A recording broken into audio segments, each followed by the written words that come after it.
사연을 쓰는 오늘처럼 창밖으로 떨어지는 빗방울 소리를 들으면 비 오던 날 자식 집에 발도 못 딛고 쫓겨난 그때의 일이 생각나네요. 반지하 단칸방에서 보낸 수십 년의 세월 동안 남편은 늘 제게 미안해했어요. 영자야, 좋은 집 하나 못 사준 게 늘 미안해. 라고 말하곤 했죠. 하지만 저는 괜찮았어요. 남편과 함께라면 어디든 행복할 수 있다고 생각했으니까요.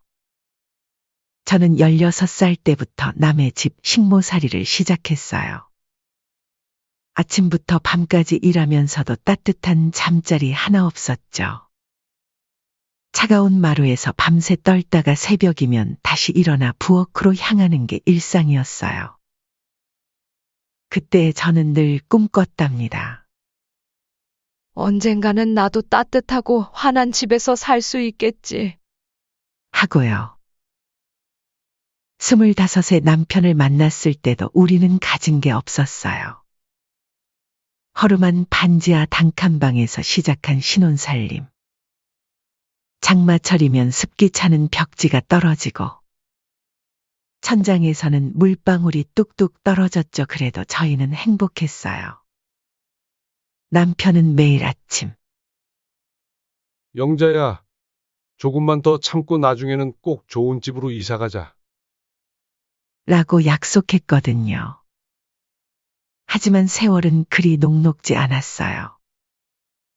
IMF가 터지면서 남편이 다니던 회사가 망했고 그 후로는 식당 일도 하고 장사도 해보았지만 늘 제자리였죠. 그래도 남편은 포기하지 않았어요. 밤늦게까지 일하고 돌아와서도 통장을 보며 이제 조금만 더 모으면 될 것 같아. 라고 말하곤 했습니다. 하지만 행복한 날도 잠시. 불행은 예고 없이 찾아왔죠. 어느 날 갑자기 남편이 쓰러졌어요. 간암 말기. 시간이 얼마 남지 않았다는 의사 선생님의 말씀에 저는 하늘이 무너지는 것 같았죠. 하지만 남편은 오히려 저를 위로했어요. 영자야, 괜찮아. 내가 마지막 선물 하나 준비해뒀으니까. 그리고 며칠 뒤 남편은 떨리는 손으로 한 장의 서류를 내밀었어요. 신축 아파트 분양 계약서였어요. 남편이 그동안 모아둔 전 재산으로 계약한 8억짜리 아파트. 제 이름으로 된 그 서류를 보는 순간 눈물이 멈추지 않았습니다. 영자야, 미안해. 더 좋은 걸로 해주지 못해서. 그래도 이제 우리 마누라 좋은 집에서 살게 되겠네. 병실에 누워있는 남편은 그렇게 웃어 보였어요. 여보, 이런 거 하지 말지. 제가 울먹이며 말하자 남편은 제 손을 꼭 잡았죠. 평생 고생만 시킨 마누라한테 이거 하나는 해주고 싶었어. 이제 좋은 집에서 살아, 당신. 대신 내 말 꼭 잘 들어. 아들에게 주지 말고 여보 혼자 살아. 그게 남편의 마지막 말이었어요. 아파트에 처음 들어섰을 때 그 느낌을 저는 평생 잊지 못할 거예요. 햇살이 가득 들어오는 넓은 거실, 반짝이는 시스템 키친, 따뜻한 온돌. 모든 게 꿈만 같았죠. 베란다에 서서 멀리 보이는 도시 풍경을 바라볼 때면 마치 제가 하늘에 떠 있는 것처럼 느껴졌어요.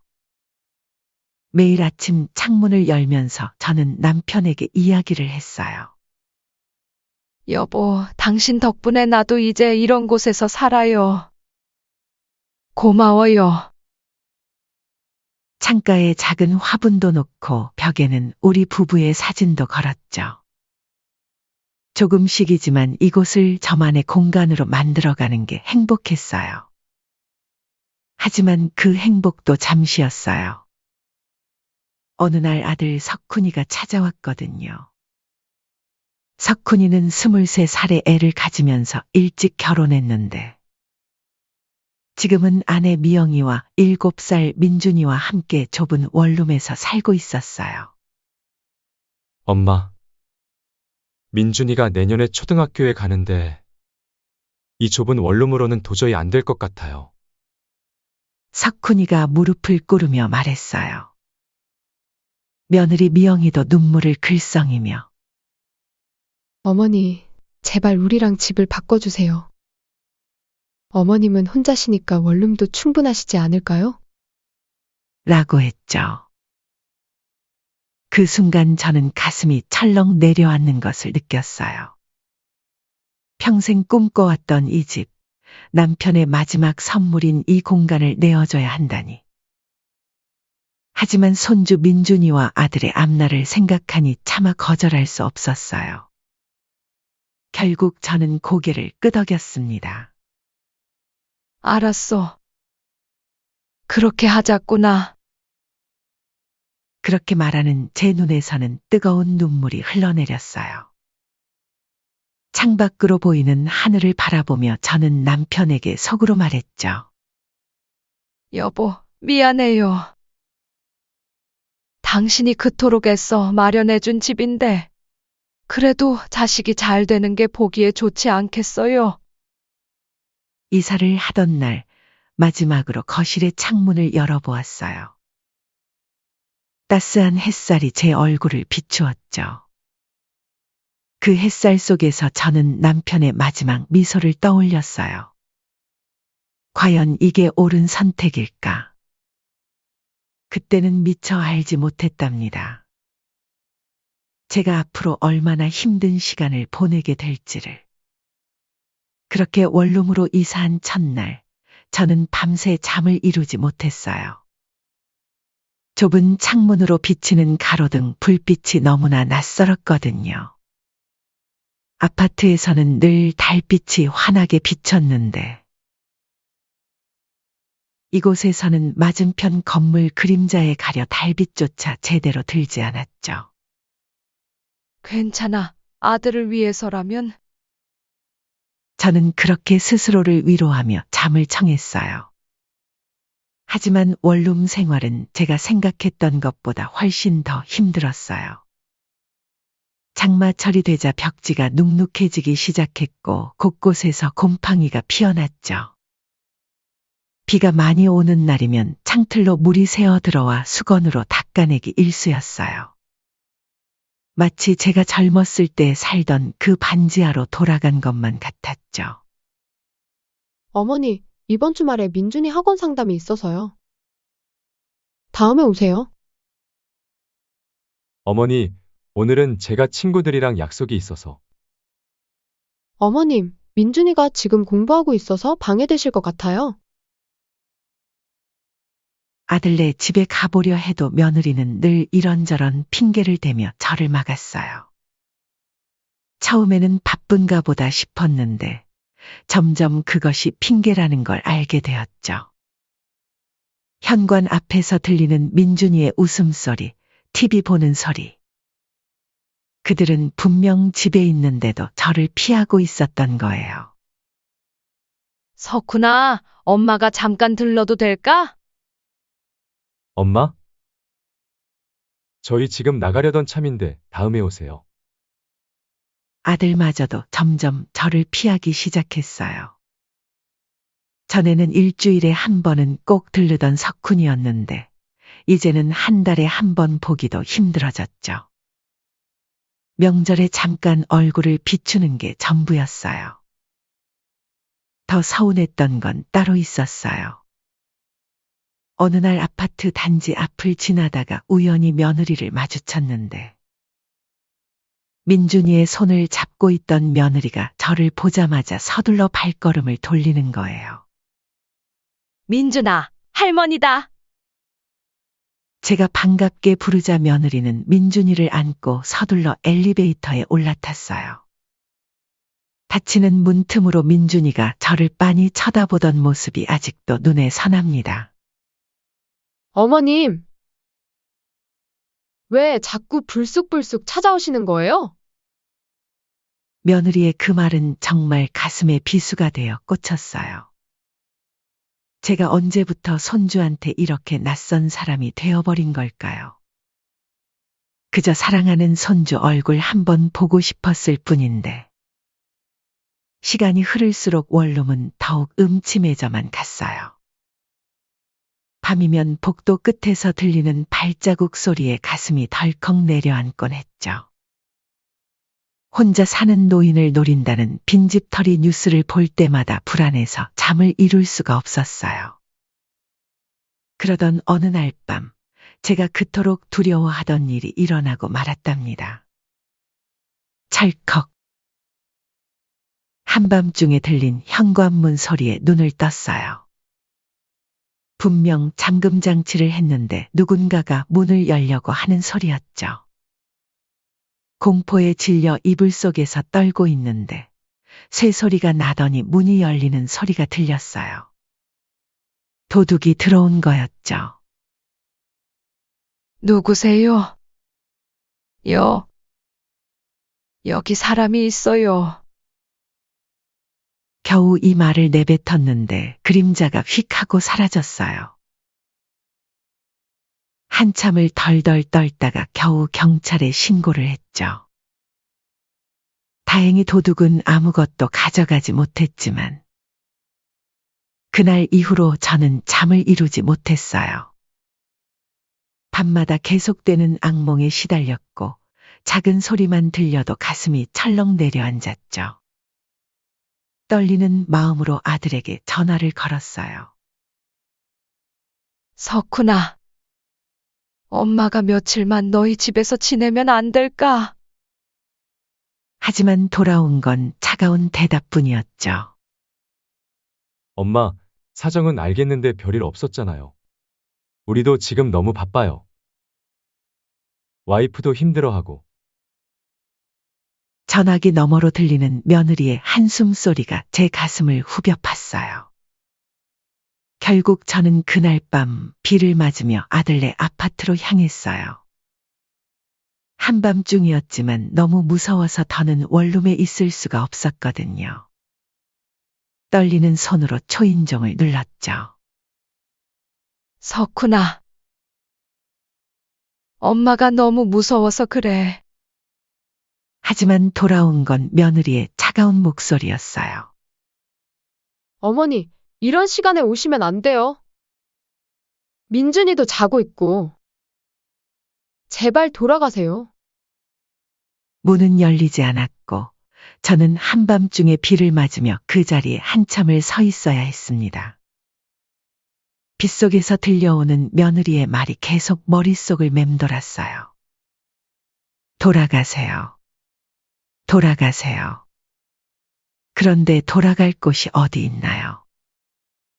평생 모은 돈으로 장만한 아파트는 아들 가족에게 내어주었고 이제는 그 아들마저 저를 외면하고 있었으니까요.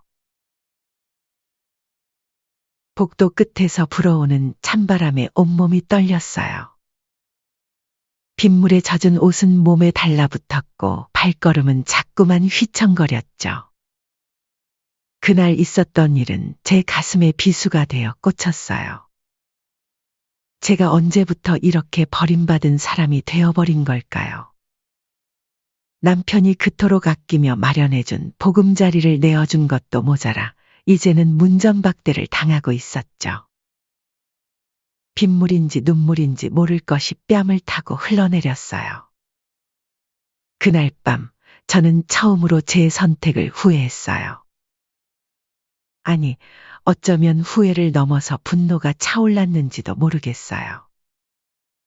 남편의 유산인 그 아파트를 내어준 것이 제 삶을 통째로 내어준 걸지도 모른다는 생각이 들었거든요. 주체할 수 없는 서러움과 배신감이 가슴속에서 끌어올랐어요. 이제서야 남편이 아파트를 줄 때 아들에게 주지 말라고 신신당부한지 알 것 같더군요. 빗속을 걸어 원룸으로 돌아오는 길, 저는 마음속으로 결심했답니다. 이제는 더 이상 참지 않을 거야. 남편이 저를 위해 마련해준 그 소중한 선물을 이제는 되찾아야겠다고요. 그날 밤에 일이 있고 나서 저는 한동안 아무것도 할 수 없었어요. 며칠을 알아눕고 말았죠. 고열에 시달리면서도 혼자서 끙끙 앓았답니다. 병원에 가야 하나 망설이다가 결국 119를 불렀어요. 응급실에서 의사 선생님이 물으시더군요. 보호자분은 안 계신가요? 아, 네. 혼자 살아요. 이 나이에 혼자 계시면 위험합니다. 자녀분은 안 계신가요? 있어요. 있긴 한데, 말끝을 흐리는데 누군가가 제 이름을 부르더군요. 영자야. 아이고, 이게 무슨 일이야? 40년 지기정 반장님이었어요. 동네 약국 원장님이 제가 응급실에 실려갔다고 연락을 했다더군요. 이게 뭐야? 어쩌다가 이렇게 됐어? 그냥, 감기가 좀 심해서요. 감기는 무슨? 얼굴이 이게 뭐야? 아들은 연락 안 했어? 아들요? 저기, 바빠서요. 바빠! 엄마가 응급실에 있는데! 정 반장님의 얼굴이 불그락푸르락해지더니 제 손을 꼭 잡으셨어요. 영자야, 이제 다 말해. 뭔가 있는 거지? 그 말에 저는 그만 눈물을 쏟고 말았어요. 그동안 있었던 일들을 하나하나 털어놓았죠. 아파트를 내어주고 나서 겪은 일들, 빗속에서 문전박대 당했던 일, 모든 걸요. 미쳤나? 당신 미쳤어? 그 귀한 아파트를 그렇게... 정 반장님은 발을 동동 구르셨어요. 아직 이전 등기는 안 했지? 네? 아직은, 잘 됐네. 당장 취소해. 그리고 집도로 빼서 그놈 자식들. 그렇게 시작된 일이었어요. 정 반장님은 그날로 변호사 아들까지 불러오셨죠. 지금이라도 늦지 않았습니다. 아직 등기가 안 넘어갔으니 다행이에요. 하지만, 석훈이가, 자식이라고 다 좋은 게 아닙니다. 이런 식으로 어머니를 대하는 자식에게 그렇게 좋은 것만 줄 필요 없어요. 하지만 저는 아직도 망설여졌어요. 그래도 내 자식인데 하는 마음이 들었거든요. 그러다 며칠 뒤 더 큰 일을 겪게 될 줄은 몰랐답니다. 석훈이 생일이었어요. 아침 일찍부터 장을 보러 나갔죠. 장보기를 마치고 집으로 돌아와 정성스레 미역국을 끓였어요. 남편이 살아있을 때는 늘 셋이서 먹던 미역국인데 이제는 혼자 끓이려니 마음이 쓸쓸하더군요. 여보세요, 석훈아? 네, 엄마. 오늘, 너 생일이잖아. 엄마가 미역국. 아. 죄송한데 오늘은 안 될 것 같아요. 회사에서 회식이 있어서. 순간 가슴이 철렁했어요. 아들 목소리에서 거짓말하는 티가 났거든요. 어릴 때부터 거짓말할 때면 저런 식으로 말끝을 흐렸었죠. 그래. 그럼 미역국이라도 두고 올게. 엄마, 제발 오지 마세요. 오늘은 진짜 안 돼요. 알았다. 전화를 끊고 한참을 생각했어요. 뭔가 이상했죠.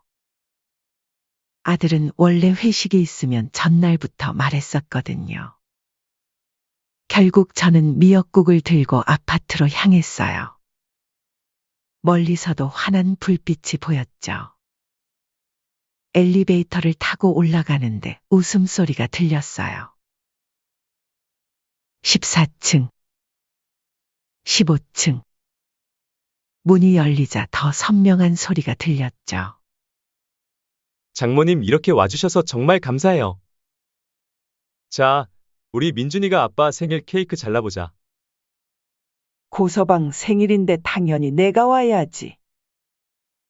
사돈댁 식구들과 함께 파티를 하고 있었던 거예요. 저만 빼고 손에 든 미역국 그릇이 떨어질 것만 같았어요. 다리에 힘이 풀려 벽에 기대어 섰죠. 그때 현관문이 벌컥 열렸어요. 택배를 받으러 나온 며느리였죠. 어머니? 미역국. 두고 가려고 했는데 어머니, 지금? 안에서 웃음소리가 더 크게 들렸어요. 장모님, 이 음식 더 드셔보세요. 우리 사위가 최고야. 며느리의 얼굴이 창백해졌어요.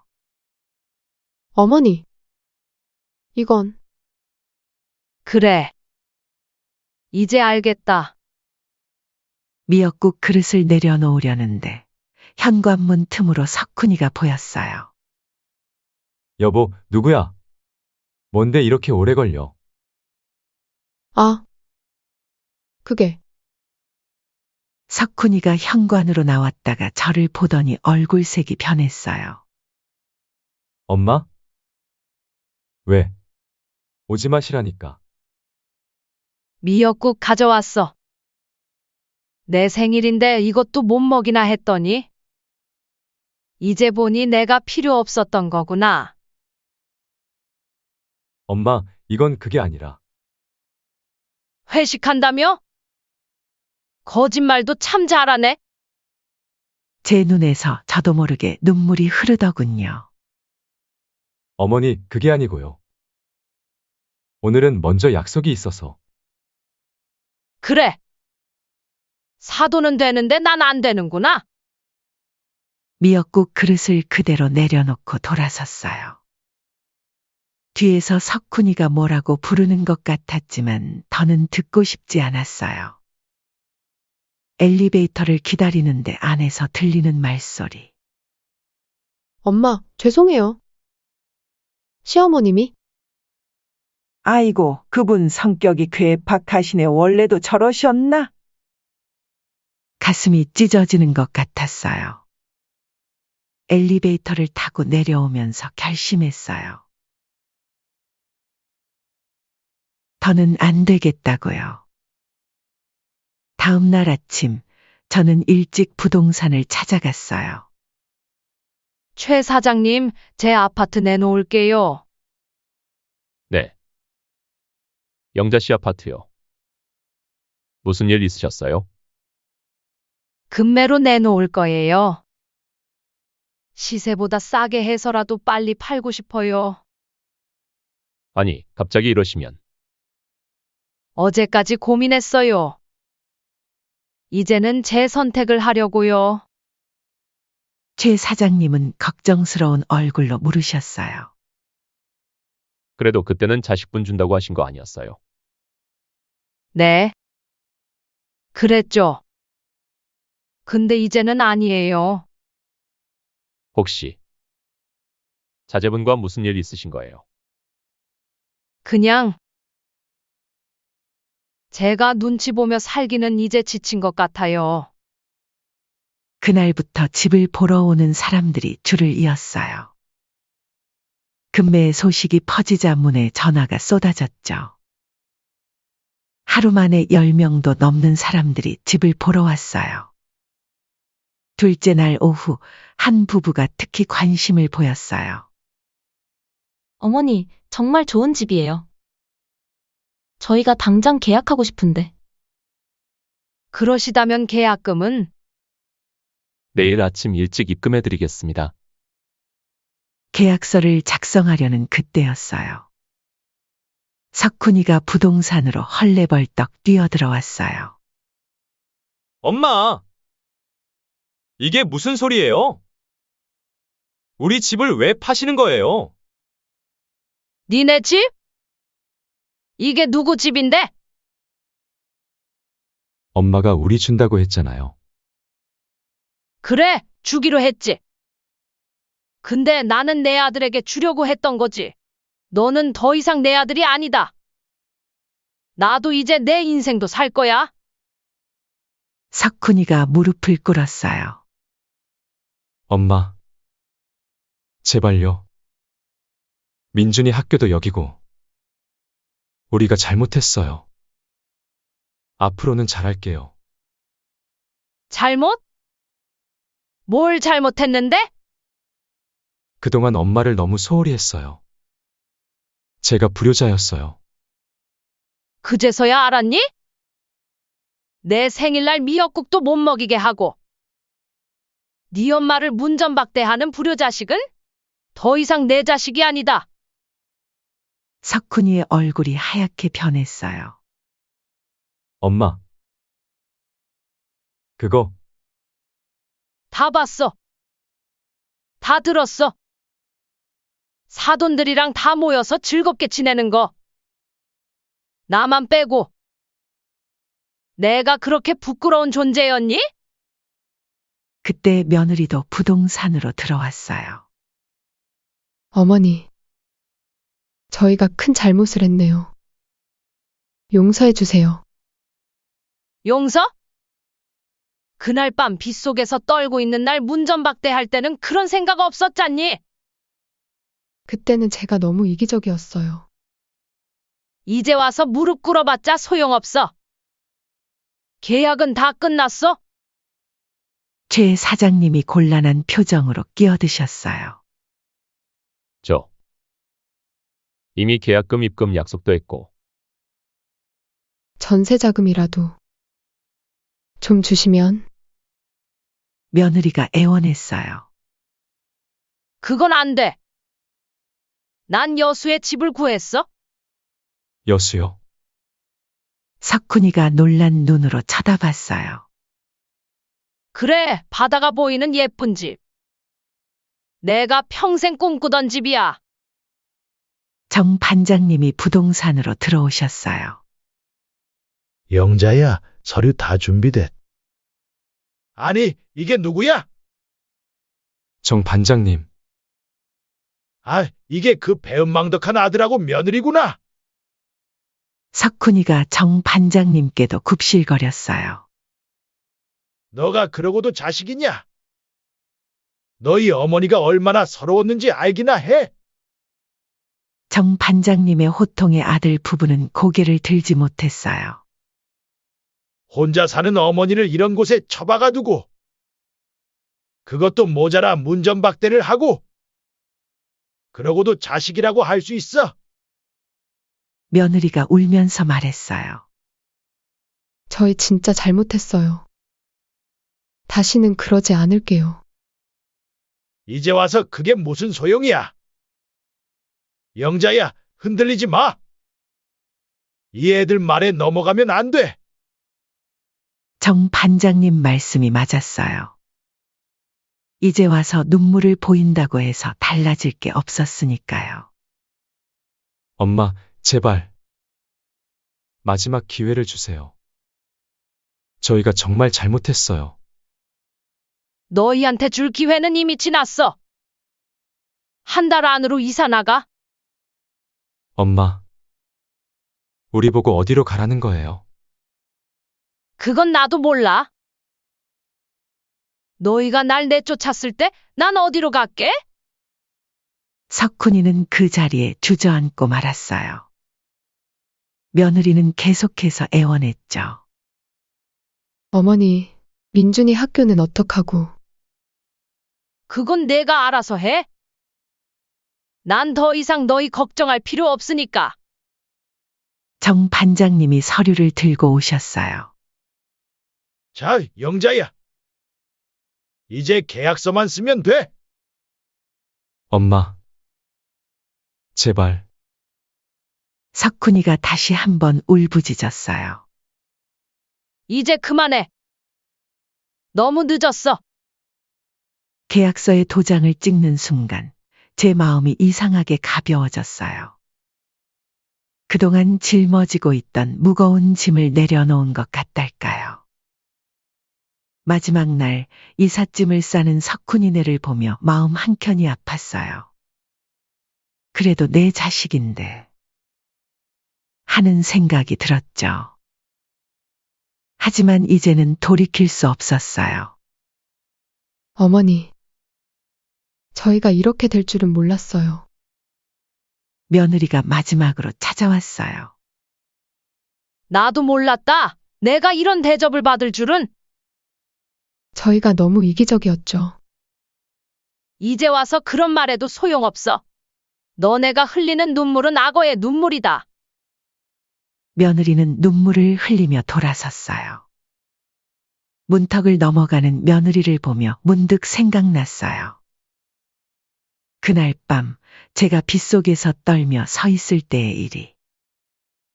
이제 저는 새로운 시작을 하려고 해요. 여수의 작은 주택에서 제 인생을 새롭게 써내려가려고요. 더 이상은 누구에게도 제 행복을 양보하지 않을 거예요. 정 반장님 말씀처럼 이제는 제 인생을 살아야 할 때예요. 뒤돌아보지 않고 후회하지 않고 당당하게 살아갈 거예요. 남편이 그토록 바라던 것처럼요. 석훈이네가 이사 가는 날, 저는 창밖으로 보이는 하늘을 바라보며 생각했어요. 이제야 진정한 자유를 얻은 것 같다고요. 더 이상 구차하게 자식 눈치 보며 살지 않아도 된다는 해방감이 가슴 가득 차올랐어요. 이제는 정말 내 삶을 살 수 있겠네요, 여보. 하늘에 계신 남편에게 마지막 인사를 건넸어요. 이제 저는 새로운 길을 걸어갈 거예요. 누구의 엄마가 아닌 그저 제 자신으로서의 삶을 살아갈 거예요. 그렇게 여수로 내려온 지도 벌써 몇 달이 훌쩍 지났어요. 아침마다 창문을 열면 푸른 바다가 보이는 이곳에서 저는 매일 새로운 행복을 발견하고 있답니다. 영자 씨, 오늘도 일찍 나오셨네요. 네. 아침 바다가 너무 예쁘잖아요. 아파트 돈으로 산 이 집은 비록 크진 않지만 마당이 있어서 좋아요. 꽃도 심고 작은 텃밭도 가꾸면서 소소한 즐거움을 누리고 있죠. 아침이면 이웃 할머니들과 바닷가를 걸으며 이야기꽃을 피우고 저녁이면 마당에 앉아 별을 보며 차 한 잔 마시는 것이 일상이 되었어요. 여보, 이제야 저도 제대로 된 제 삶을 살고 있네요. 며칠 전에는 정 반장님이 놀러 오셨어요. 영자야, 너 얼굴이 달라졌다. 네? 그래요? 그래, 훨씬 환해졌어. 웃음도 많아지고.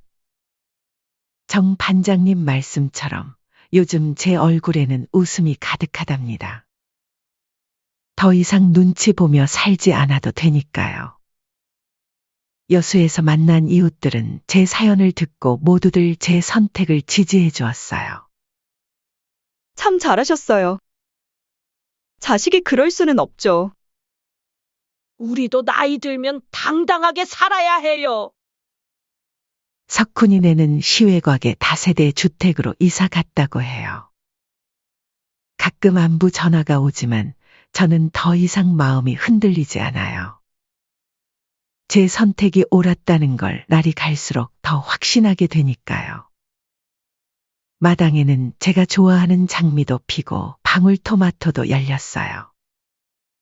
남편이 살아계셨다면 얼마나 좋아하셨을까 하는 생각도 들지만 이제는 그리움보다는 감사함이 더 크게 느껴져요. 여보, 덕분에 이렇게 좋은 곳에서 살게 됐네요. 고마워요. 바닷가 산책을 마치고 돌아오는 길, 저는 매일 시장에 들러요. 신선한 생선도 사고 제철 과일도 사면서 이웃들과 정을 나누게 되었죠. 시장 상인들과도 이제는 모두 친구가 되었어요. 어머님, 오늘은 고등어가 참 좋아요. 영자 씨, 이 딸기 맛보고 가세요. 이렇게 따뜻한 정이 오가는 삶. 제가 그토록 바라던 거였는데 이제야 찾았네요. 지난주에는 동네 노인대학에도 등록했어요. 노래교실도 다니면서 새로운 즐거움을 찾아가고 있답니다. 처음으로 제 자신을 위한 시간을 갖게 된 거예요. 영자 씨는 노래를 참 잘 부르시네요. 아이고, 부끄럽네요. 가끔은 손주 민준이 생각이 나기도 해요. 하지만 그것도 잠시. 이제는 제 행복이 더 소중하다는 걸 알게 되었으니까요. 할머니들끼리 제주도 여행 한번 가볼까요? 좋지요. 우리 이제 우리 인생 즐기면서 살아야죠. 내일은 이웃 할머니들과 제주도 여행을 가기로 했어요. 평생 처음 가보는 제주도. 설렘이 가득하네요. 이렇게 하루하루를 살다 보니 문득 깨달았어요. 행복은 멀리 있는 게 아니었다는 걸요. 그저 제가 선택하지 못했을 뿐. 이제는 알아요. 제 인생의 주인공은 바로 저라는 걸. 그리고 앞으로도 그렇게 살아갈 거예요. 여보, 저 이제 정말 행복해요. 바다를 보며 조용히 미소 짓는 저희 모습이 아마도 남편이 진정으로 바라던 모습이 아니었을까요? 제 사연은 여기까지입니다. 지금 와서 돌이켜보면 남편이 아들에게 주지 말라고 신신당부하던 약속을 깨고 아들에게 줬었던 제가 너무나도 어리석었다는 생각이 들어요. 평생 가족과 자식들을 위해 희생을 하는 게 값진 일이라고 생각을 하며 살아왔던 저는 여수로 내려와 새 삶을 살게 된 후로 너무나 행복한 하루를 보내고 있답니다. 여러분은 저와 같은 실수를 하지 않았으면 해요. 자식도 중요하지만 제 자신이 더 중요하답니다. 여러분은 어떻게 생각하시는지 댓글로 남겨주세요. 오늘도 행복한 하루 되시고 늘 건강하시길 바랄게요. 감사합니다. 어머님, 혹시 제 까르띠에 목걸이 못 보셨어요? 목걸이? 무슨 목걸이? 네, 어제까지 분명히 있었는데 아까 어머님 오시고 나서부터 안 보여요. 그래? 나는 목걸이 같은 건 본 적 없는데. 제 말이 채 끝나기도 전에 며느리는 아들을 바라보며 말했어요. 여보, 기억나죠?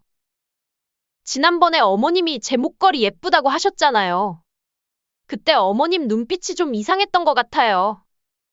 엄마, 정말 못 보셨어요? 혹시 경찰에 신고하기 전에 지금이라도 이실 찍고 하세요. 며느리는 한술 더 떠 말했죠. 가방 좀 열어보시겠어요?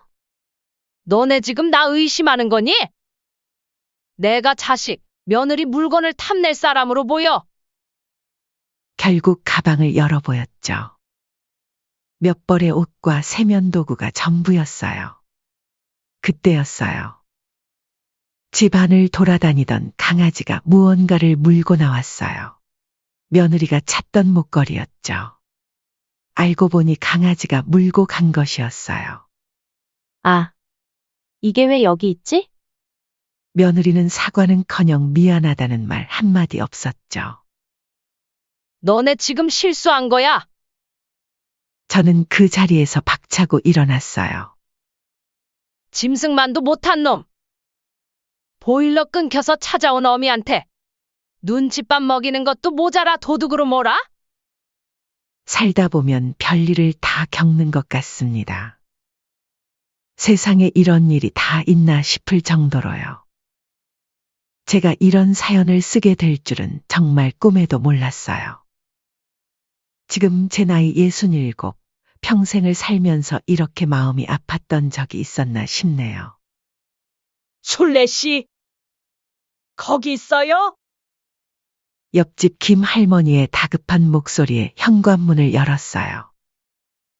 아이고, 이 집은 냉동고나 다름없네. 보일러가 아직도 안 고쳐졌어요. 네.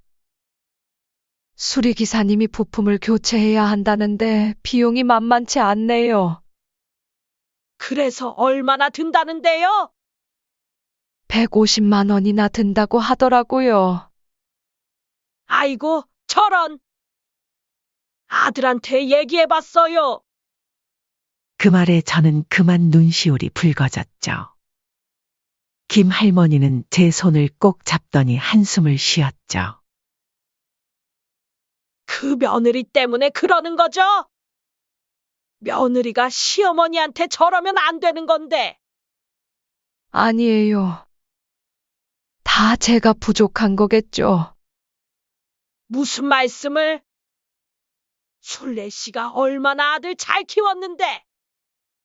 대기업 다니는 아들한테 이런 대접을 받다니. 창밖으로는 하얀 눈이 펑펑 내리고 있었어요. 매서운 한파가 몰아치는 겨울. 저는 꽁꽁 얼어붙은 방에 홀로 앉아 옛날 생각에 잠겼죠. 남편이 살아있었다면 하루도 안 되어 보일러를 고쳐줬을 텐데. 여보, 따뜻한 물로 세수해요. 내가 받아놨어. 문득 남편의 다정했던 목소리가 귓가에 맴돌았어요. 3년 전 그날도 이렇게 추운 겨울이었죠. 술래야, 오늘 아침은 내가 라면 끓여줄게. 좀 더 자요. 그날 아침에도 남편은 늘 그랬던 것처럼 저를 걱정했었죠. 부엌에서 라면 끓이는 소리가 들리다가 쿵 하는 소리와 함께 모든 게 끝나버렸어요. 그게 마지막이었어요. 동네 슈퍼에 들러 라면 몇 개를 샀어요. 주인 아주머니가 걱정스러운 눈으로 물었죠. 술래 씨, 얼굴이 많이 안 좋아 보여요. 아들 며느리는 알고 있어요? 지난번에 며느리랑 같이 왔을 때가 언제더라? 작년 추석? 네. 그때 잠깐 들렀다 갔어요. 요즘에는 통 보이질 않네요? 꼬마 때부터 봤는데 말이에요, 호호. 그렇게 슈퍼에서 나오는데 옛날 생각이 나더라고요. 아들이 결혼하기 전에는 동네에서 효자 났다고 그렇게 소문이 났었어요. 하지만 결혼하고 나서부터 상황은 많이 달라졌죠. 며느리 시우를 처음 만났을 때가 떠오르네요. 어머님, 저희가 알아서 할 테니 너무 간섭하지 마세요. 그 말 한마디에 제 마음은 철렁 내려앉았었죠. 그때부터였을까요? 아들과 점점 멀어지기 시작한 게. 통장 잔고를 보니 10만 원 남짓. 난방비도 못 낼 지경이에요. 동사무소에 가서 도움을 요청해 볼까 했지만 차마 그럴 용기가 나지 않았어요. 김 할머니 말씀처럼 아들 집에라도 가야 하나. 하루 종일 고민했죠. 어머님, 요즘에는 명절에도 각자 지내요. 어머님 댁 들리려면 너무 힘들어서요. 이해해 주실 거죠? 남이다 생각하세요. 지난 추석 때 며느리가 했던 말이 자꾸 떠올라요. 그래도 이대로 얼어 죽을 순 없잖아요. 결국 작은 가방에 짐을 꾸렸어요. 몇 벌의 옷과 세면도구를 넣으면서도 자꾸 망설여졌죠.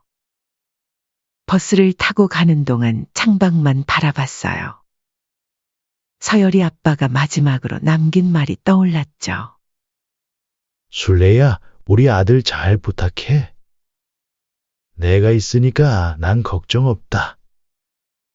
그렇게 도착한 아들네 아파트 앞. 떨리는 손으로 엘리베이터 버튼을 눌렀죠. 올라가는 동안 심장이 쿵쾅거렸어요. 문 앞에서 한참을 망설였어요. 이제 와서 뭘 망설이나. 아무리 그래도 늙은 엄마를 보일러도 안 되는 데서 재우진 않겠지. 혼잣말을 하며 깊은 숨을 들이쉬었죠. 띵동. 누구세요? 며느리의 차가운 목소리가 인터폰을 통해 들려왔어요. 그 순간 제 심장은 얼어붙은 것만 같았죠. 어머님, 며느리 시우가 현관문을 열며 당황한 듯 눈을 크게 떴어요. 하지만 며느리의 목소리에는 반가움이라곤 전혀 없었죠. 오히려 귀찮다는 듯한 표정이었어요. 저기, 시우야, 추운데 잠깐만 들어가도 될까? 떨리는 목소리로 겨우 말을 꺼냈어요. 며느리 시우는 한참을 망설이더니 한 손으로 저를 막아 세우더라고요. 어머니 잠깐만요. 들어오지 마시고 일단 여기서 애기예요. 무슨 일이신 거예요? 집에 보일러가 고장나서 몸 좀 녹이러 왔다. 어머님, 아무리 그래도 그렇지 갑자기 오시면 저희도 좀 곤란한데. 시우의 말에는 분명한 불편함이 묻어 있었어요. 미안하구나. 하루만 자고 가면 안 될까? 하! 어머니 눈치가 왜 이렇게 없으신 거예요? 미안하구나. 그럼 잠만 주무시고 해 뜨면 바로 나가세요. 그렇게 들어온 집에서 짐을 어디에 두어야 할지 몰라 망설이고 있는데 며느리는 이미 주방 쪽으로 성큼성큼 걸어가 버렸죠. 거실 소파에는 아들 서열이가 앉아 있었어요. TV를 보고 있던 서열이는 저를 보자 황급히 일어섰죠. 어머니, 이렇게 갑자기 오시면 어떡해요? 전화라도 하고 오시지. 제 아들의 목소리에는 반가움은커녕 당혹감만이 가득했어요. 보일러가 고장나서 집이 너무 추웠어. 잠만 자고 갈게. 제 말에 시우와 서열이는 서로를 바라보며 난처한 표정을 지었어요. 그들의 눈빛에서 저는 이미 앞으로의 상황을 짐작할 수 있었죠. 시우가 저를 소파에 앉히고는 주방으로 향했어요. 하지만 차 한 잔 내오는 일도 없었죠. 주방에서는 시우와 서열이가 속삭이는 소리가 들렸어요. 그들은 제가 듣지 못할 거라 생각했나 봐요. 여보 진짜 짜증나 죽겠어요. 당신은 어머니 행동 하나 통제 못해요? 쉿, 목소리 낮춰요. 어머니 듣겠어. 듣던지 말던지 아니 그렇잖아요. 늙으니까 눈치도 없나? 나 어머니 나가실 때까지 눈칫밥 먹일 거예요. 이게 다 어머니가 자초한 거지 뭐. 저는 그저 차가운 소파에 앉아 어깨를 움츠리고 있었어요. 매서운 바람이 창문을 때리는 소리만이 가득한 거실이었죠. 시간이 얼마나 흘렀을까요? 저녁 식사 시간이 되었어요. 식탁에서는 며느리와 아들이 저녁을 먹고 있었죠. 저에게는 밥 한 술 권하지 않았어요. 주방에서 들려오는 수저 소리와 그릇 부딪히는 소리가 더욱 제 마음을 아프게 했어요. 저는 그저 소파에 앉아 그들의 등을 바라보며 속으로 한숨을 삼켰죠. 식사가 끝나고 며느리는 부산스럽게 뭔가를 찾는 듯 했어요. 서랍장을 뒤지고 방 안을 들락거렸죠. 그러다 갑자기 저를 향해 날카로운 시선을 던졌어요. 어머님, 혹시 제 까르띠에 목걸이 못 보셨어요? 순간 저는 당황스러워 말을 잇지 못했어요. 며느리의 눈빛에서 뭔가 불길한 것이 느껴졌거든요. 목걸이? 무슨 목걸이? 네, 어제까지 분명히 있었는데 아까 어머님 오시고 나서부터 안 보여요. 며느리의 말에는 분명한 의심이 담겨 있었어요. 주방에서 설거지하던 서열이도 이쪽으로 고개를 돌렸죠. 나는 목걸이 같은 건 본 적 없네. 제 말이 채 끝나기도 전에 며느리는 아들을 바라보며 말했어요. 여보, 기억나죠? 지난번에 어머님이 제 목걸이 예쁘다고 하셨잖아요. 그때 어머님 눈빛이 좀 이상했던 것 같아요. 아들 서열이는 잠시 머뭇거리더니 제게 다가왔어요. 어머니, 정말 못 보셨어요? 혹시 경찰에 신고하기 전에 지금이라도 말씀하세요. 며느리는 한술 더 떠 말했죠. 그 순간 저는 가슴이 무너져 내리는 것 같았어요. 가방 좀 열어보시겠어요? 너네 지금 나 의심하는 거니? 내가 자식, 며느리 물건을 탐낼 사람으로 보여. 며느리의 말에 저는 온몸이 굳어버렸어요. 손이 떨렸지만 결국 가방을 열어보였죠. 몇 벌의 옷과 세면도구가 전부였어요. 시우는 거기서 멈추지 않았어요. 제 짐을 하나하나 뒤지기 시작했죠. 속옷까지 다 꺼내 던지듯이 확인했어요. 저는 그저 그 자리에 서서 치욕스러운 순간을 견뎌야만 했어요. 그때였어요. 집 안을 돌아다니던 강아지가 무언가를 물고 나왔어요. 며느리가 찾던 목걸이였죠. 알고 보니 강아지가 물고 간 것이었어요. 아, 여기 있었네. 며느리는 그렇게 말했을 뿐이에요. 사과는커녕 미안하다는 말 한마디 없었죠. 서열이도 그저 다행이다. 라는 말만 던졌어요. 너네 지금 실수한 거야. 저는 그 자리에서 박차고 일어났어요. 떨어진 옷가지들을 하나하나 주워 담으며 마음을 다잡았죠. 더는 이곳에 있을 수 없었어요. 짐승만도 못한 놈. 보일러 끊겨서 찾아온 어미한테 눈칫밥 먹이는 것도 모자라 도둑으로 몰아? 제 아들과 며느리가 저를 도둑으로 의심했다는 사실이, 제가 평생 키운 아들이 저를 의심했다는 사실이 너무나 큰 상처로 남았거든요. 어머니, 어디 가세요? 이제 오해도 풀렸는데. 아들이 말했지만 저는 대답하지 않았어요. 그저 묵묵히 짐을 챙겨 신발을 신었죠. 밖은 이미 어두워져 있었고 매서운 눈보라가 계속해서 몰아치고 있었어요.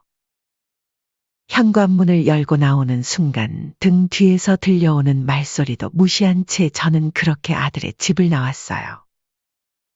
차라리 얼어 죽는 한이 있더라도 이런 수모를 당하며 살고 싶지는 않았거든요.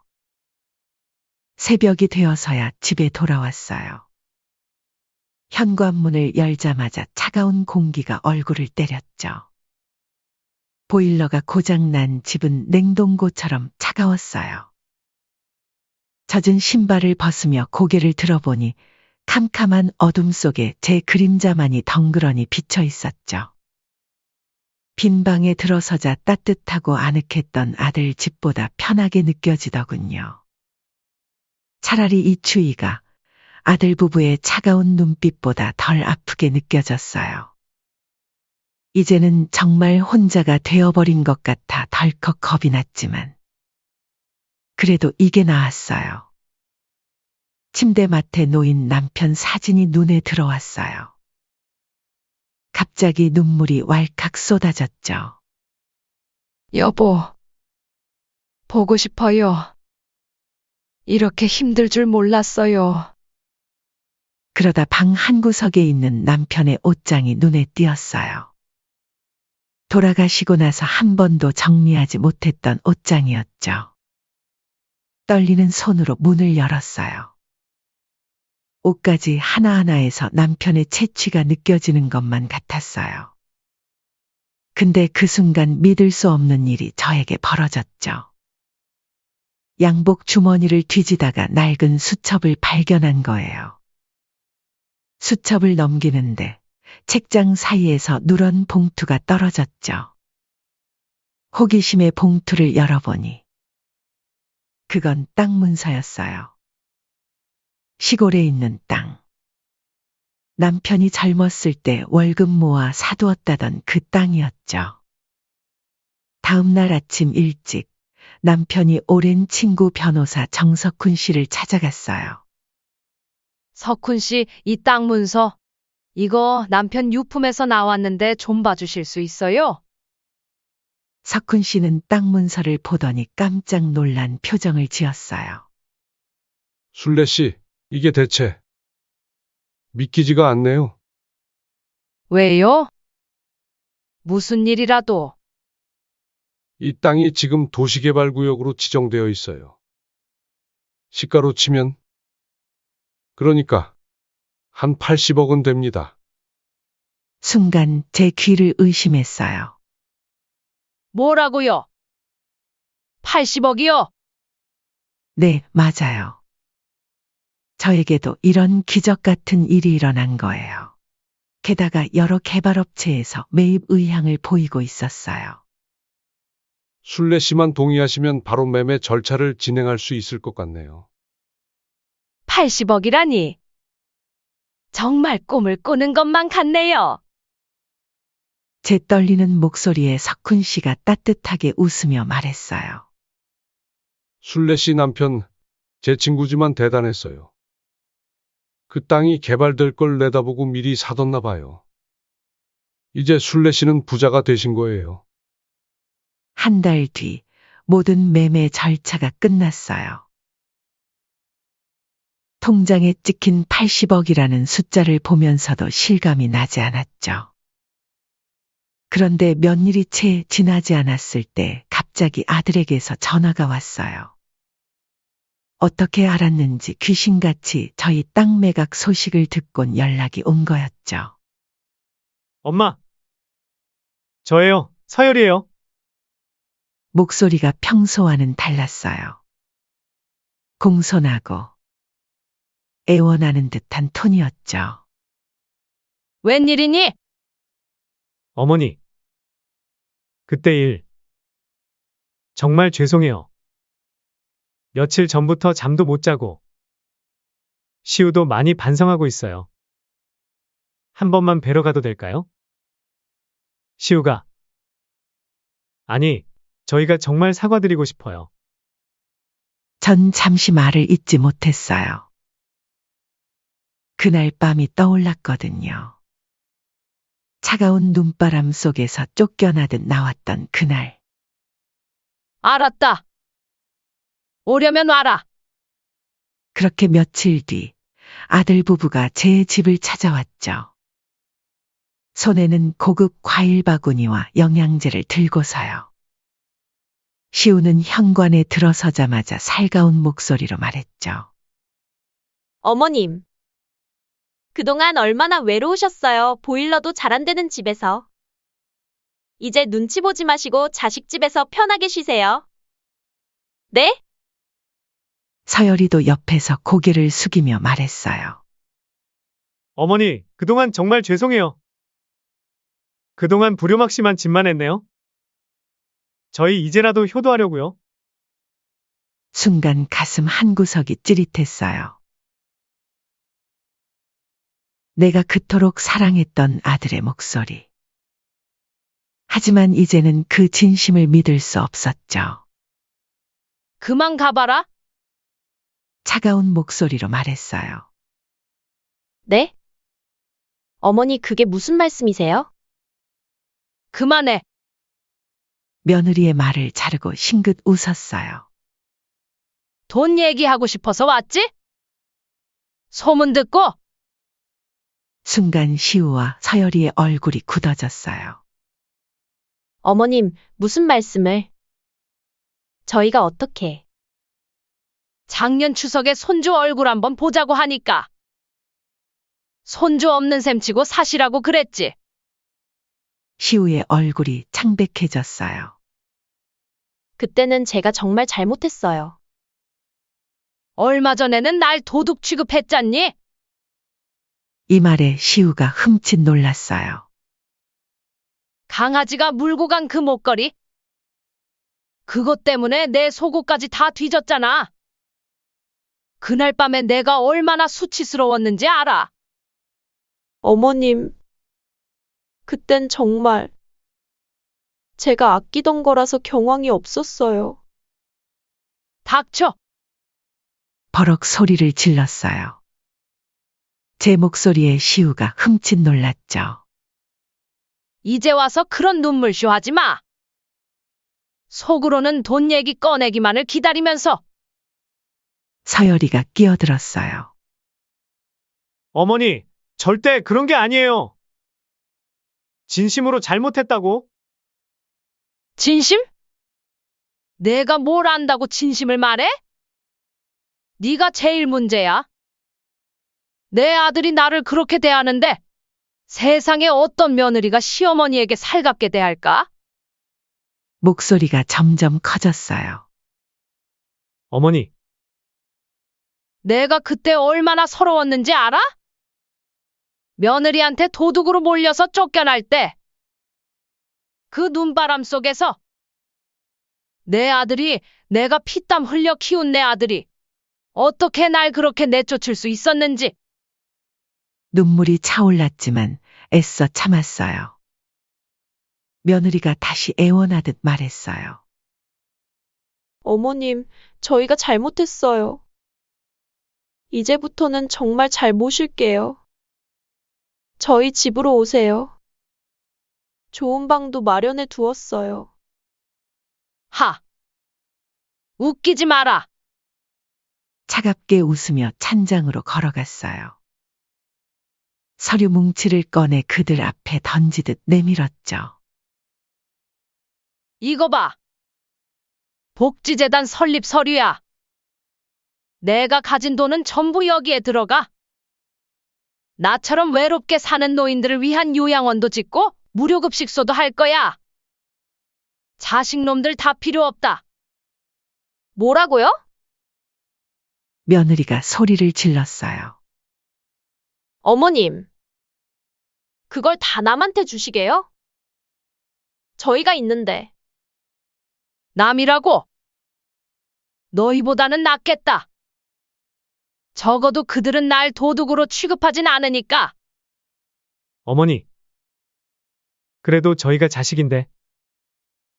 서열이가 울먹이며 말했어요. 너 말이야. 아들 서열이를 똑바로 쳐다보며 말했어요.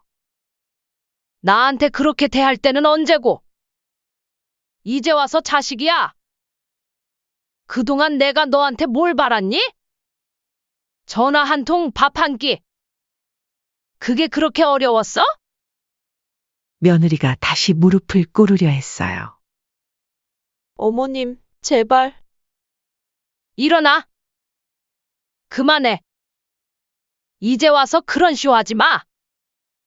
화를 내다가 갑자기 웃음이 나왔어요. 참, 그리고 내가 재단 설립한다는 소문은 못 들었나 봐. 아들과 며느리의 얼굴이 더욱 창백해졌어요. 그래, 재단 설립 절차는 이미 다 끝났어? 나처럼 자식에게 버림받은 어려운 독거노인을 도울 생각이야. 돈은 이미 재단으로 들어갔고, 이제 와서 아무리 무릎 꿇어도 소용없어. 어머님, 그럴 순 없어요. 저희도 상속자로서. 상속자? 뭐가 상속자야? 이제는 정말 화가 치밀어 올랐어요. 내 돈이야. 내가 쓰고 싶은 대로 쓸 거야. 너희같이 위선적인 자식들한테 줄 돈은 없어. 자리에서 벌떡 일어나 현관으로 향했어요. 문을 활짝 열어젖혔죠. 이제 그만 가. 다시는 오지 말고. 어머니. 서열이가 마지막으로 애원했지만 전 단호했어요. 아, 이것도 가져가라. 현관 앞에 놓인 과일 바구니를 집어 시우의 품에 던지듯 안겼어요. 이런 거 말고 진작에 진심 어린 밥 한 그릇이라도 떠먹였더라면 오늘 같은 날은 없었을 텐데. 그들이 떠나고 나서 창가에 서서 하늘을 올려다봤어요. 눈은 그치고 맑은 하늘이 보였죠. 그때였어요. 변호사 석훈 씨에게서 전화가 왔어요. 순례 씨, 좋은 소식이 있어요. 요양원 부지가 마음에 드실 만한 곳을 찾았어요. 조용하고 전망도 좋은. 게다가 시내버스도 다녀서 어르신들 오시기도 편할 것 같아요. 전화를 끊고 나니 마음이 한결 가벼워졌어요. 이제는 제가 할 일이 생겼으니까요. 나처럼 외롭고 힘든 노인들을 위해 그들에게 따뜻한 보금자리를 만들어주는 일. 창밖으로 노을이 지고 있었어요. 차가운 겨울 하늘에 붉은 노을이 번지는 걸 보니 문득 새로운 봄이 오고 있다는 걸 느낄 수 있었답니다. 요양원 공사가 한창 진행되는 동안 전 우선 무료급식소를 시작했어요. 처음에는 10명 남짓한 어르신들이 오셨는데 어느새 매일 300명이 넘는 분들이 찾아오시더라고요. 순례 씨, 이 나이 먹도록 이렇게 따뜻한 밥을 매일 먹을 수 있을 줄은 몰랐어요. 김말순 할머니가 떨리는 손으로 제 손을 꼭 잡으시더라고요. 이 은혜를 어떻게 갚아야 할지. 고마워요.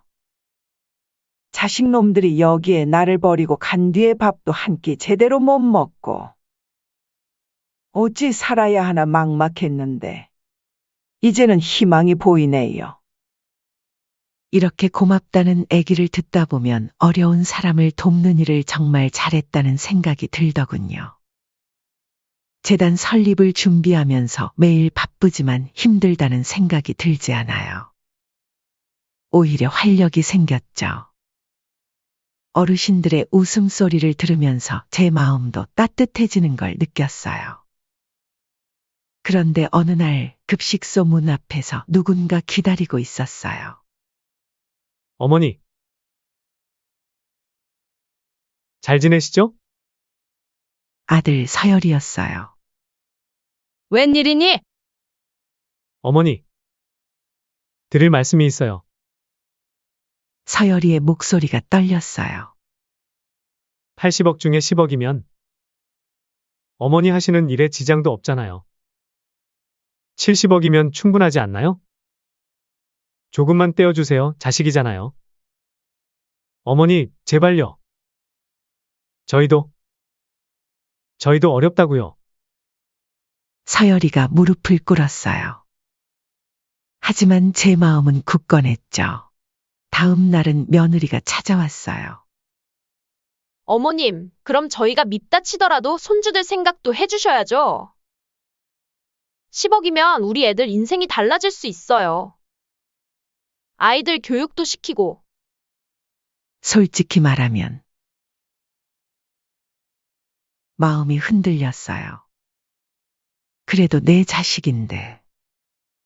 이런 생각이 들 때마다 밤잠을 설쳤죠. 하지만 그때마다 그날 밤이 떠올라요. 눈보라 치던 밤 도둑으로 몰려 쫓겨나듯 나왔던 그날. 일주일 뒤 이번에는 아들 부부가 함께 찾아왔어요. 어머니, 저희가 잘못했어요. 이제는 정말 효도하고 싶어서 그래요. 며느리가 눈물을 글썽이며 말했어요. 제발 다시 한 번만 생각해 주세요. 제가 재단 설립하는 거 반대하는 것도 아니잖아요. 10억 정도는. 너희들 이미 늦었어. 제 차가운 목소리에 둘 다 굳어졌어요. 이제 와서 효도는 무슨? 그동안 전화 한 통 없다가 돈 생기니까 시어미가 돈으로 보이디?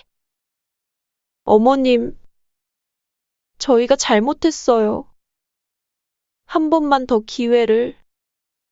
기회! 너네랑 더 이상 할 말 없으니 돌아가도록 해라. 다음 날도 그 다음 날도 서열이와 시우는 번갈아 찾아왔어요. 때로는 울면서, 때로는 화를 내면서. 하지만 전 이미 그들의 진심을 알고 있었죠. 그렇게 정석훈 변호사님이 찾아오셨을 때예요. 순례 씨, 요양원 공사가 순조롭게 진행되고 있어요. 2달 후면 개원할 수 있을 것 같네요. 그런데 저는 문득 물어보고 말았어요. 정 변호사님, 제가 지금이라도 마음을 바꾸면 10억 정도는. 순례 씨, 정 변호사님이 걱정스러운 표정으로 절 바라봤어요. 흔들리시는 거예요? 그때였어요. 급식소 할머니 한 분이 찾아오셨어요. 순례 씨, 우리 아들이 나보고 요양원에 가라더군요. 이제 늙어서 짐이 된다고. 할머니의 눈에는 눈물이 고여 있었어요. 할머니, 우리 요양원에서 같이 지내요. 제가 모시겠습니다. 제 말에 할머니는 제 손을 꼭 잡으시며 우셨어요. 그 순간 깨달았어요. 돈이 전부가 아니란 걸. 제가 하는 이 일이 누군가에겐 마지막 희망이 될 수 있다는 걸. 어제는 또 서열이가 찾아왔어요. 끈질기게 찾아오더군요. 어머니, 이제는 정말 효도하고 싶어서 그래요. 제발. 순간 웃음이 났어요. 효도? 그게 뭔지는 아니? 제 말에 서열이가 움찔했어요. 효도는 돈이 생겼을 때 하는 게 아니야. 힘들 때, 외로울 때 옆에 있어주는 거야. 솔직히 지금도 가끔은 흔들려요. 그래도 내 자식인데. 하는 생각이 들 때도 있고. 10억이면 자식 인생이 편해질 텐데. 하는 마음도 들어요. 하지만 매일 아침 급식소에서 만나는 어르신들의 웃음을 보면 제 마음이 단단해져요. 곧 문을 열 요양원에서 새로운 가족들을 맞이할 생각을 하면 가슴이 설레고요. 여러분은 어떻게 생각하세요? 내 전 재산을 남을 위해 쓰면서 자식에게는 한 푼도 주지 않겠다는 제 결정. 이기적인 걸까요? 요즘 들어 정말 복잡합니다. 때론 밤새 고민하다가 잠이 오지 않을 때도 있어요. 댓글로나마 여러분께 조언을 듣고 싶습니다. 제 이야기를 들어주셔서 감사합니다.